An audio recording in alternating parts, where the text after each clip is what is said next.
खोथाया खोनाबाय फंबाय ओरैबायदि जादों आंनि जारिमिनखौ आं बुंनोसै। औ औ। दाथ' थांनाय मार्च 17 थारिख खालिमोन नालाय 17 थारिख खालि ओइदिनखालि जोंनाथ' फुजा दंमोन नालाय फुजा होयोमोन नालाय फुजा होसान्दियाव 12थासिम जादों आरो 12थासिम जानायाव जों होखांनानै 12थासिमाव फुजा जोबनानै आंनि हिन्जावा ओमफ्राय जोबनानै ओंखाम ओंख्रि संनाय लाहार फाहार खालामदों आरो बे समाव फुजा जोबनाय लोगो लोगो आं ओंखामखौ जाथ'लालै होननानै लोगोफ्राबो एसे एनै आंखौ लेंहरदों गामियाव बेरायनो आं बे लोगोफोरजों जाहैनोसै होननानै बुंदोंमोन आङो। ओमफ्राय नों थाथ' दे बिमा आं लोगोफोर लेंहरदों मानि थाखाय लेंहरदों लोगोफ्रा जेनेबा आं लोगोफोरजों ओरैनो थांनो दे एसे बेरायहैना होननानै आं बुंदों आरो। बेनिफ्राय जेनेबा आदाया जेनेबा नोंनि हिन्जावखौ रायनाय बुनायफोर माबा माबिफोर जाबाय थायोमोन नामा? जायोमोन जानाया माने बियो गुबुनजों रिलेसन माबायाव थाबाय थायोमोन बियो कन्टिनिउ आंनि हिन्जावा गुबुन हौवाजों बियो माबायाव थाबाय थायो मा होनो बिदिखौ रिलेसनशिपआव थाबाय थायो।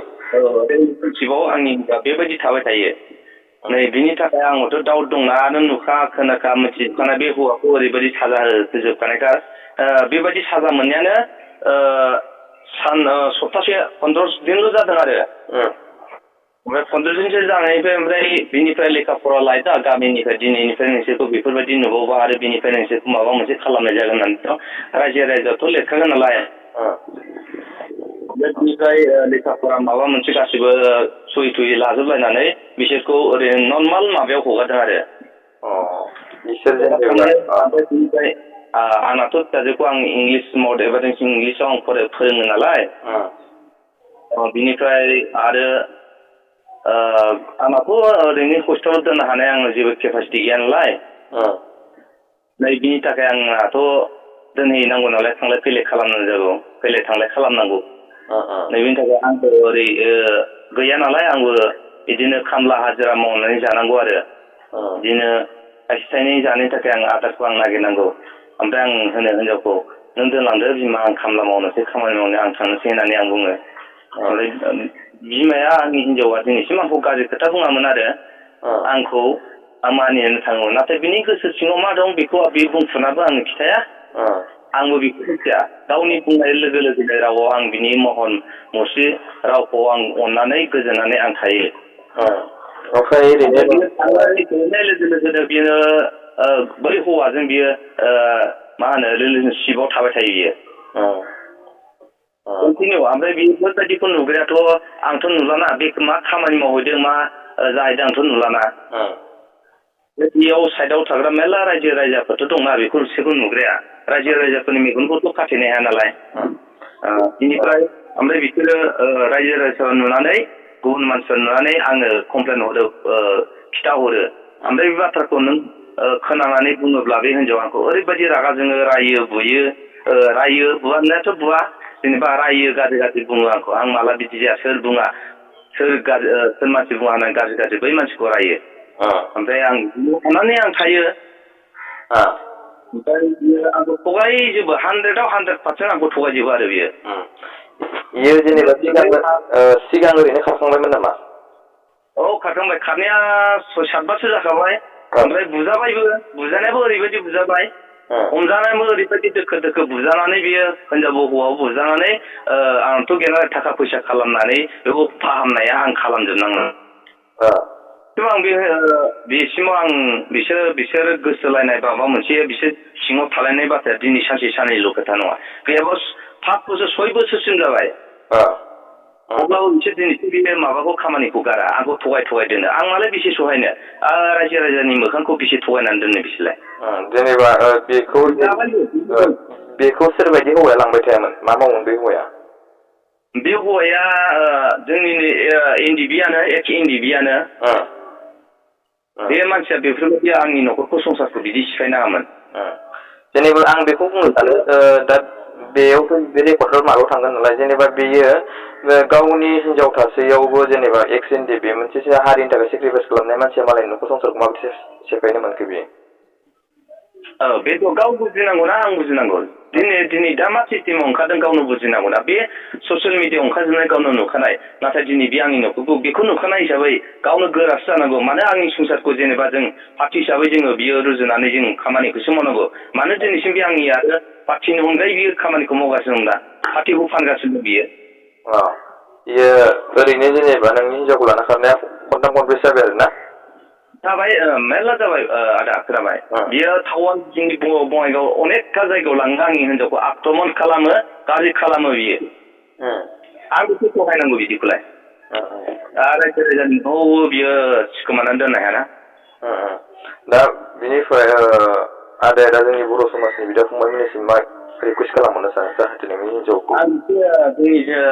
नायगिरि जोंनि माबानिफ्राय आं बुङो आंनि थाखाय गासिबो रायजो राजाफ्रा हेल्प होनांगौ आंखौ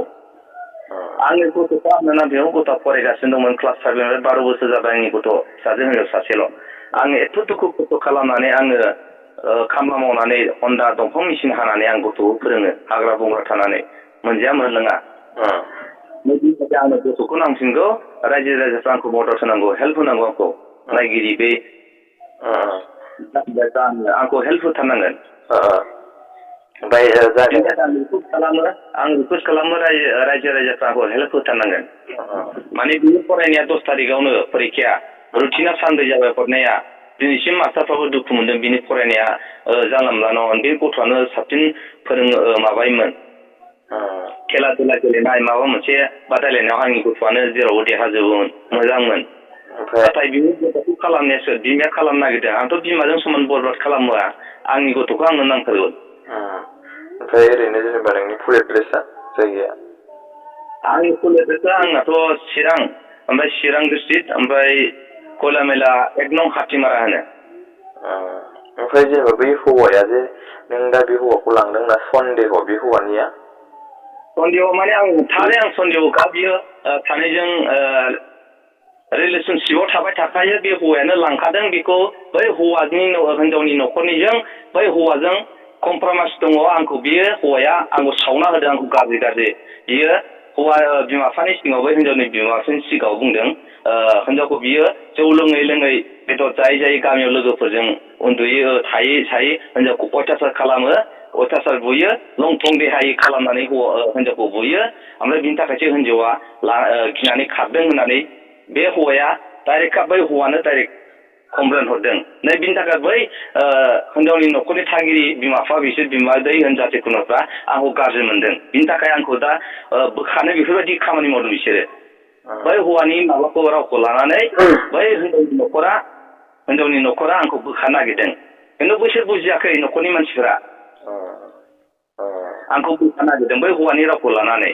खिन्थु दायनिगिरिया सोर बै न'खरनि मानसिया मिथियाखै बै हौवाना गथ' गथाय दंना गैयामोन गथ' सानै दं फिसाला सानै दं हिनजावा सानथामसो बिसिनि रसा नांनाया फैसा थाइसेबो गैया बै हौवानि न'खरनि बिजिया गाबै थालागासिनो दं फिसायखौ नागिर फिसाया जेबो उदिस गैया अफिसाव थाबाय थायो न'आवबो थाङा फैसा थाइसेबो होआ थाइसेबो होआ संख्रि बायनो 10 थाखा फैसाबो होआ बे हौवाया बै गावनि हिनजावनि नाथाय बियो आंनि हिनजावखौ लानानै कमेडि गेलेगासिनो दं ओमफ्राय आदाया ओरैनो जेनेबा थानायाव एफआइआरफोर माबा थिसनबायमोन नामा एफआइआर होनाया आं दाख्लैनो होखानायखा सानथाम जाबाय दिनैजों